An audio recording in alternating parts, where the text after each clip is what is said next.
వద్దు వద్దు ప్లీజ్. లేదన్నా పాడను. నువ్వు అన్నాక నేను అస్సలు పాడనన్నా. వద్దు వద్దు వద్దు వద్దు వద్దు ప్లీజ్. అస్సలు పాడనన్నా.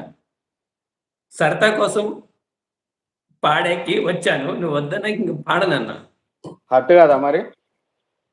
తను హర్ట్ అయితే ఓకేనా? తిరుపతన్న మాట్లాడతాడన్నా. లేదు తను హర్ట్ అయితే ఓకేనా? అగర్వాల్ నా కోసం హర్ట్ అవ్వదు నీకు తెలీదు. అంతే అంటావు. దయచేసి అర్థం చేసుకోండి. వద్దు ప్లీజ్. నేను పాడనులే बोलो जी, అన్నా. మీరు बोलो जी, आप हर्ट होते कि नहीं? నై నై. बोलो जी, आपका आपका मन में जो है वो बोलो जी. అబ్బో! ఇప్పటి వరకు ఈ భూ ప్రపంచం సంతోషంగా ఉంది. అంటే నా పాటతో బాధపడుతుందా అన్నా? ఏదో మీ అభిమానం. దయచేసి అర్థం చేసుకోండి. వద్దు. చెప్తున్నా విను. ఆ!